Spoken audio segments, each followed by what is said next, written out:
Assalamualaikum warahmatullahi wabarakatuh. Nama saya Nadia Anfaskia dari Prodi Matematika Fakultas Keguruan dan Ilmu Pendidikan Universitas Swaidya Kediri.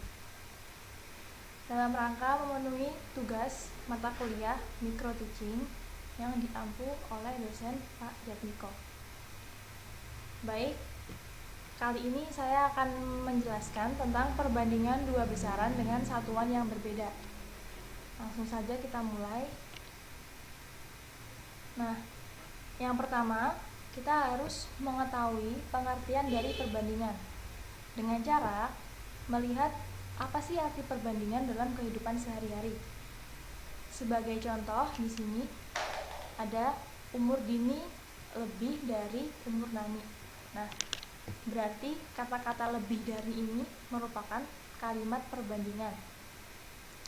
Oke, yang kedua, berat badan Andini 2 kali berat badan adiknya.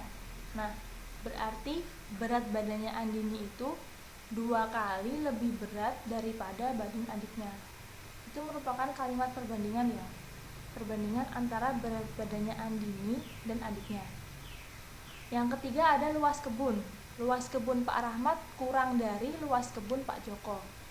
Jadi ini membandingkan kalau luas kebunnya Pak Rahmat itu lebih kecil, lebih sempit daripada luas kebunnya Pak Joko. Seperti itu ya. Jadi kata-kata lebih dari, 2 kali, dan kurang dari itu menunjukkan suatu perbandingan. Dapat disimpulkan bahwa perbandingan itu artinya membandingkan dua besaran atau lebih. Seperti itu ya.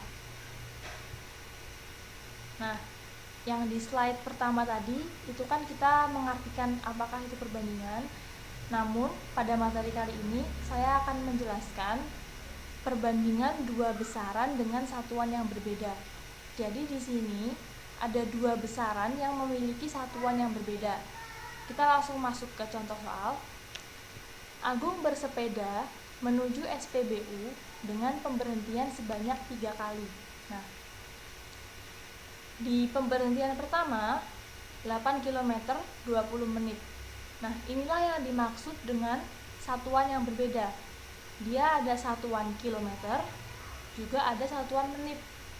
Jadi ini adalah perbandingan dua besaran dengan satuan yang berbeda. Lanjut di pemberhentian kedua 12 km 24 menit. Di pemberhentian ketiga 24 km 40 menit. Nah, di ketiga pemberhentian ini kita harus mencari kecepatannya. Untuk mengetahui pada lintasan yang manakah Agung mengendarai sepeda dengan cepat dan pada lintasan yang manakah Agung mengendarai sepeda dengan lambat. Nah, caranya bagaimana? Kita harus mengetahui kecepatannya terlebih dahulu. Lanjut ke penyelesaiannya ya. Nah, pertama-tama kita harus menentukan kecepatan rata-rata Agung setiap lintasan. Ini ada rumusnya. Rumus kecepatan itu S per T. S itu jarak, T itu waktu. Jadi untuk menentukan kecepatan kita harus menghitung jarak dibagi waktu. Pertama-tama pada lintasan pertama ya. Pada lintasan pertama jarak yang ditempuh Agung itu 8 km dalam waktu 20 menit. Nah, maka caranya kita harus memasukkan ke rumus ini ya. Ini yang jarak mana? Yang 8 km. Jadi kita tulis 8. Yang waktu mana? Ini 20 menit. Kita tulis 20. Jadinya 8 per 20. Bagaimana cara membaginya? Cukup dengan disederhanakan saja. 8 sama 20 ini sama-sama bisa dibagi berapa ya kira-kira? Sama-sama bisa dibagi 4. Jadi 8-nya dibagi 4 menjadi 2, 20-nya dibagi 4 menjadi 5. Alhasil, hasilnya kecepatan dari lintasan pertama itu 2 per 5 km per menit. Oke, kita sudah menemukan kecepatan di lintasan pertama. Sekarang kita lanjut mencari kecepatan di lintasan kedua. Oke, next. Nah, di lintasan kedua Agung itu menempuhnya 12 km. Jaraknya 12 km dalam waktu 24 menit. Seperti rumus tadi ya, V sama dengan S per T. Kecepatan sama dengan jarak per waktu. Tinggal masukkan ke rumus. Jarak lintasan kedua 12 km, waktunya 24 menit. Lalu kita sederhanakan dengan cara membaginya masing-masing dengan angka 12. 12 dibagi 12, 1. 24 dibagi 12, 2. Menghasilkan kecepatan setengah kilometer per menit. Jadi, pada lintasan kedua, kecepatan yang ditempuh oleh Agung itu setengah kilometer per menit. Kita sudah menemukan kecepatan di lintasan kedua, sekarang lanjut ke kecepatan lintasan ketiga. Nah, di lintasan ketiga, Agung menempuh 24 km dalam waktu 40 menit. Tinggal masukkan ke rumus. Jaraknya 24 dibagi waktunya 40. Oke? Ingat ya rumusnya, jarak dibagi waktu. Lalu tinggal kita sederhanakan dengan cara dibagi 4. 24 dibagi 4, 6. 40 dibagi 4, 10.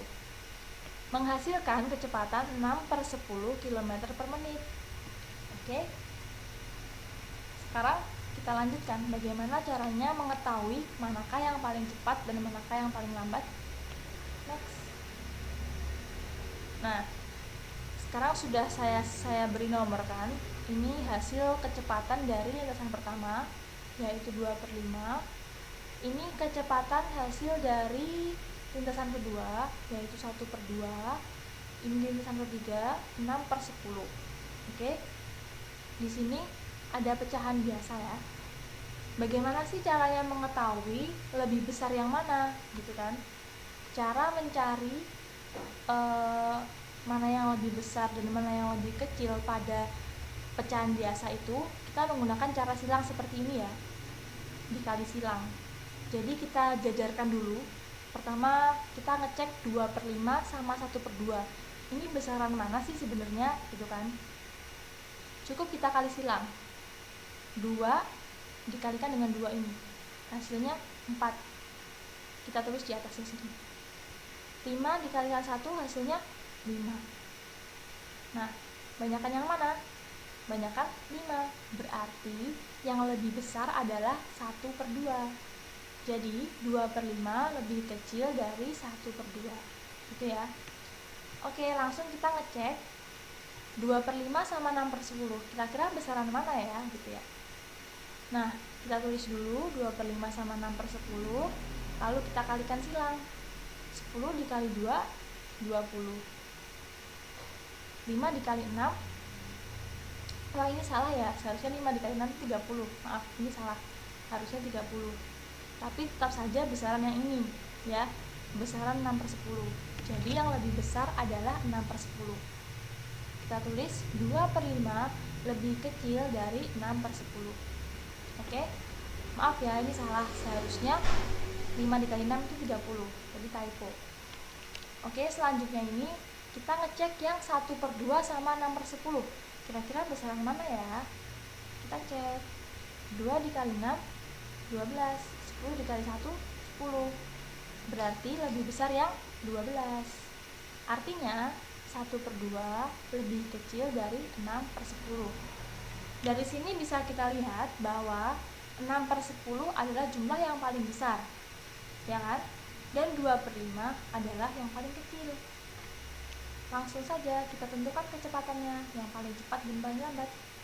Next. Langsung kita tulis seperti ini.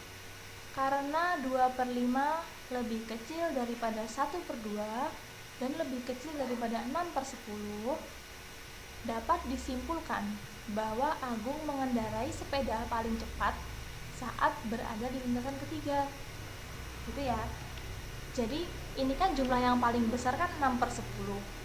Kalau dia kecepatannya paling besar, otomatis dia juga paling cepat. Pokoknya yang dia kecepatannya paling besar, itu dia paling cepat. Jadi bisa kita simpulkan bahwa Agung mengendarai sepeda paling cepat itu saat berada di lintasan ketiga. Dan mengendarai sepeda paling lambat saat lintasan pertama. Iya, karena di lintasan pertama ini kecepatannya kecil, hanya 2/5 km per menit. Jadi bisa kita simpulkan bahwa yang di lintasan pertama ini dia paling lambat. Itu ya teman-teman. Oke, bisa dipahami kan? Jadi kita bisa mendapatkan jawaban bahwa yang paling cepat ada di lintasan ketiga dan yang paling lambat ada di lintasan pertama. Oke.